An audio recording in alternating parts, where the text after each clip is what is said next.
Civil services 2013 के अंदर public add का जो मेंस का पेपर था इस बार, उसके अंदर एक क्वेश्चन पूछा गया था, तो उसका हिंदी अनुवाद में बताता हूँ। संगठनात्मक प्रबंधन और प्रतिकार के माध्यम से और कर्मचारियों द्वारा ऊपरी मुखी प्रभाव प्रयास के माध्यम से अनुसरण किए जा रहे मनोवैज्ञानिक संविदा की क्या प्रकृति होती है। अब ये मैं संस्कृत का स्टूडेंट हूँ, ठीक है, संस्कृत से मैं पीएचडी कर रहा हूँ जवाहरलाल नेहरू यूनिवर्सिटी से, उसके बावजूद भी मैं इस हिंदी को समझ नहीं पा रहा हूँ। दूसरा उदाहरण ये है आपको एक और, जो इस बार सीसेट के, ये तो मेंस का मैंने आपको बताया, प्रीलिम्स के अंदर ये पूछा गया था। अंतर्राष्ट्रीय वित्तीय बाजारों में दुर्बल विश्व आर्थिक प्रत्याशाओं और अनवरत विद्यमान अनिश्चितताओं ने उभरती बाजार अर्थव्यवस्थाओं पर स्पष्ट प्रभाव डाला है। सार्वभौम जोखिम से जुड़े सरोकारों ने विशेषकर यूरो क्षेत्र में ग्रीस की घोर ऋण समस्या की संक्रामकता से प्रभावित होकर जो अस्थिरता के सामान्य से अधिक ऊंचे स्तर के रूप में भारत और अन्य अर्थव्यवस्थाओं में फैल रही पूरे वर्ष के बृहत्तर हिस्से में वित्तीय बाजारों को प्रभावित किया है। ये एक सेंटेंस है। शिकायत यही है कि ऐसी हिंदी में भाषा के बड़े बड़े जानकार भी उलझ कर रह जाएं, फिर छात्रों से सही जवाब की उम्मीद ज्यादती होगी। आरोप ये भी लगा है कि सवाल इंग्लिश में तय कर उनका गूगल पर अनुवाद किया जाता है, जिसकी भाषा आम हिंदी से अलग होती है। यही वजह है कि यूपीएससी से नाराज हजारों छात्रों ने राजघाट पर प्रदर्शन किया। इसी सब पेपर में जो इंग्लिश का 9 क्वेश्चन रहते हैं जो 22 मार्क्स के होते हैं, वो पूरी तरह से इंग्लिश मीडियम को फॉलो करते हैं। वो इसकी जरूरत पीटी में नहीं है। क्यों नहीं है? क्योंकि पीटी, चूंकि मेंस में आप इंग्लिश क्वालिफाई करने के लिए अलग पेपर लेते ही हैं, जो जिसमें 25% नंबर आपको लाना ही होता है, फिर भी एडिशनल आप पीटी में लेते हैं जो प्रो है। सिविल सर्विसेज का मेन काम जैसे सर्विस डिस्ट्रीब्यूशन है, और सर्विस डिस्ट्रीब्यूशन के लिए जरूरी नहीं है कि बच्चा जैसे आईआईटी आईएएम या इंग्लिश मीडियम से ही आए। उसे मेन जो सोसाइटी के प्रति एक संवेदनशीलता होनी चाहिए, और एक उच्च शिक्षा और एक उच्च सेवा का मतलब होता है कि अच्छी निर्णय क्षमता होनी चाहिए। उसके लिए इंग्लिश और हिंदी के बीच जो बांटने की जरूरत नहीं है। इस मानसिकता से ये नीति निर्माता, ये सिलेबस बनाने वाले लोगों को यह सोचना पड़ेगा कि हम सिलेबस कुछ ऐसा बनाएं कि समाज के हर तबके का लोग आए, हर क्लास का व्यक्ति आए, और उस वजह से सोसाइटी की सेंसिटिविटी को समझ सके। सीसेट रिमूवल को लेकर के गवर्नमेंट को इस पर ध्यान दिया जाना चाहिए, ताकि सीसेट रिमूवल और इस ढंग से सीसेट को बनाया जाए ताकि जो है सो सभी लड़कियों को समान रूप से भागीदारी हो सके। दरअसल 2011 में हुए बदलाव के बाद सामान्य ज्ञान के अलावा एक पेपर सीसेट का भी होता है, जिसे लेकर आरोप लग रहे हैं कि इस नए पेपर का फायदा सिर्फ अंग्रेजी मीडियम के छात्रों को मिला है और हिंदी वाले खामियाजा भुगत रहे हैं। यहाँ पर अगर आप देखिएगा तो नीचे जो सप्लाई चेन मैनेजमेंट दिया गया है, इस सप्लाई चेन मैनेजमेंट का कोई भी वर्ड इसमें नहीं दिया गया। पढ़िए उसे आप ऊपर। ठीक, अर्थव्यवस्था के माल व्यापार पद्धति में बहु व्यापार खुदरा क्षेत्र में विदेशी प्रत्यक्ष निवेश के प्रवेश के प्रभाव की विवेचना कीजिए, जबकि इंग्लिश में दे रहे हैं discuss the impact of FDI entry into multi trade retail sector on supply chain management in commodity trade pattern of the economy. आप ये सप्लाई चेन मैनेजमेंट का जो शब्द है ये पूरा खा गए। दूसरा, जॉइंट वेंचर रूट, इसका आप कर रहे हैं संयुक्त संधि मार्ग। क्या ये ऐसा हो सकता है? ये बेहद वाहियात है, क्योंकि वेंचर का तात्पर्य साहसिक कार्य या मिलजुल कर किया हुआ कार्य होता है, संधि नहीं होता। संधि को ट्रीटी कहते हैं। आप अगर देखेंगे यहाँ पर भारतीय अर्थव्यवस्था में सुधार, कृषि उत्पादकता, गरीबी उन्मूलन के बीच संबंध स्थापित कीजिएगा। वहीं पर इंग्लिश में दिया है establish relationship between land reforms, जबकि यहाँ लिख रहे हैं भारतीय अर्थव्यवस्था में सुधार। लैंड रिफॉर्म और भारतीय अर्थव्यवस्था में सुधार में जमीन आसमान का अंतर है। अगर हम इस प्रश्न का उत्तर इस हिसाब से देते हैं तो नंबर कुछ और मिलेगा, और इस हिसाब से देते हैं तो कुछ और मिलेगा। आपको नहीं लगता ये विडंबना है? राज्य उद्देश्य के इस अमूर्त विचार के संत घोषण में, संत घोषण क्या होता है कभी सुना है सर आपने? नहीं।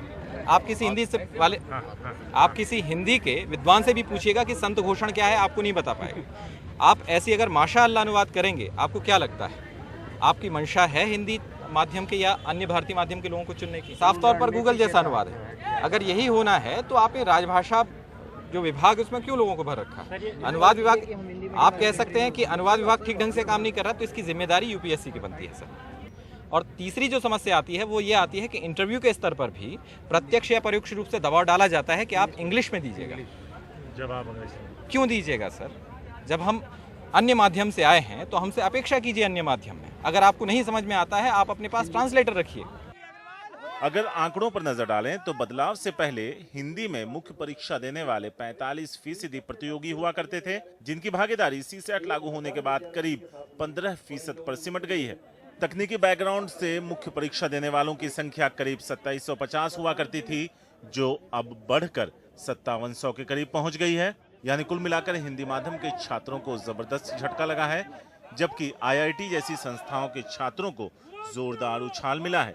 मैं मराठी हूँ और मेरी सारी की सारी बेसिक एजुकेशन मराठी में हुई है, तो मुझे इंग्लिश पढ़ने में तो दिक्कत आएगी ही। अगर मुझे वहाँ परेशानी आ रही है और मैं सोचूं कि मैं थोड़ा हिंदी से देख लूँ, तो हिंदी का ट्रांसलेशन आपने ऐसा रखा है कि हिंदी भाषियों को भी समझ में नहीं आता। तो मैं सिर्फ मराठी की बात नहीं कर रही हूँ, गुजराती, तेलुगु, तमिल, जितने भी ये सारे हैं जिनका बेसिक एजुकेशन और बाकी एजुकेशन इनकी लैंग्वेज में हुई है, जो अपनी लैंग्वेज के साथ कंफर्टेबल हैं, उनसे सडनली आप या तो इंग्लिश में बहुत अच्छा करें या फिर हिंदी में बहुत अच्छा करें, ऐसा अच्छा जो हिंदी मीडियम के बच्चे नहीं कर पा रहे, ऐसे कैसे एक्सपेक्ट कर सकते हैं? मतलब एक तरीके से आप रीजनल लैंग्वेजेस के बच्चों को आगे आने ही नहीं देना चाहते हैं। तो ये हमारी गलती है या हमारे पेरेंट्स की गलती है कि उनकी इतनी हैसियत नहीं थी कि हमें इंग्लिश मीडियम में पढ़ा पाएँ।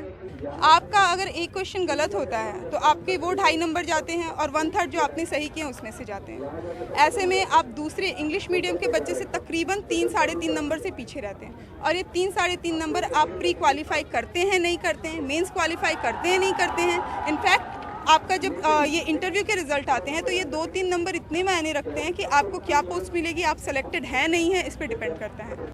इस साल के नतीजों में भी 1122 छात्रों में हिंदी के सिर्फ 26 छात्र कामयाब हो सके। टॉप 100 में हिंदी माध्यम का कोई छात्र नहीं है। टॉप 25 में गैर अंग्रेजी माध्यम से सिर्फ एक छात्र कन्नड़ का है। कि जो हिंदी मीडियम का पोर्शन है, जो हिंदी का पार्ट है, वो हिंदी का part as it is English से जो ट्रांसलेट होता है, गूगल के थ्रू या कंप्यूटर के थ्रू जो ट्रांसलेट होता है, उसी में आता है, जिससे क्या होता है हिंदी काफ़ी टफ हो जाती है, जिससे जो अनुवादिक समस्या होती है वो उत्पन्न हो जाती है। जो हिंदी मीडियम के विद्यार्थी हैं और जब CSET का एग्ज़ाम देने जाते हैं तो उसमें कंप्रीहेंशन का जो ट्रांसलेशन है वो गूगल ट्रांसलेशन होता है, उसकी हिंदी ही नहीं हिंदी वालों की समझ में आती है, वो क्वालिफाई क्या करेंगे? और सबसे पहले जो मेंस में जाते हैं तो मेंस में हमारे टीचर जो हमें ट्यूशन पढ़ा रहे हैं, कोचिंग पढ़ा रहे हैं, वो सारे टीचर्स का ये कहना है कि अगर तुम हिंदी के आंसर क्वेश्चन को पढ़ते हो तो हिंदी के क्वेश्चन को पढ़ने के साथ प्लीज़ एक बार इंग्लिश के क्वेश्चन को भी पढ़ो। अगर इंग्लिश के क्वेश्चन को नहीं पढ़ते हो तो तुम्हारी हिंदी की क्वेश्चन अधूरी है। एक बच्चा इंग्लिश पढ़ के केवल आंसर लिखना शुरू कर देता है, एक बच्चा इंग्लिश भी पढ़े, हिंदी भी पढ़े, फिर आंसर लिखना शुरू करे, दोनों के पास सेम टाइम है, तो ये किसके साथ पारदर्शी बरती जा रही है? इस बार तो हद हो गई। 2% सिर्फ 2%, 1122 सिलेक्शंस में केवल 26 लोगों का सिलेक्शन हुआ है। क्या ऐसे इसका मतलब ये निकाला जा रहा है कि प्रतिभाएं खत्म हो गई हिंदी माध्यम में? ऐसा नहीं है, प्रतिनिधित्व तो दिया ही नहीं जा रहा है सर। 2010 तक जब IAS का रिजल्ट आता था तो हिंदी माध्यम से दूसरा रैंक आता था, 5वां रैंक आता था, 10वां रैंक आता था, 14वां रैंक आता था, 26वां रैंक आता था। हम ये कह सकते हैं कि टॉप 100 में हिंदी माध्यम का पर्याप्त प्रतिनिधित्व होता था। 2011 में जब CSET आया तो हिंदी माध्यम से जो पहले हम लोगों की स्थिति दूसरी 5वें नंबर की होती थी, 100 से बाहर हुई, 12 में 200 से बाहर हुई, और आज क्या है, total MBA, IIT and management पूरा भरा हुआ है। हालांकि UPSC के बदले पैटर्न पर संसद में भी काफी हंगामा हो चुका है और इसमें अंग्रेजी को ज्यादा तरजीह देते हुए हिंदी समेत दूसरी क्षेत्रीय भाषाओं की अनदेखी के आरोप लगे हैं। इतना ही नहीं, पूर्व UGC चेयरमैन अरुण S. निगावेकर की अगुवाई में बनी एक कमेटी की सिफारिशों के मुताबिक सिविल सेवा परीक्षा में अंग्रेजी पर ज्यादा जोर देने की जरूरत नहीं है। इसमें सिर्फ छात्रों के कम्युनिकेशन स्किल की जांच होनी चाहिए। अब छात्र इंसाफ की दुहाई देते हुए पारदर्शिता और संतुलन की मांग कर रहे हैं। नई दिल्ली से जितिन भुटानी के साथ शारिक खान, NDTV इंडिया।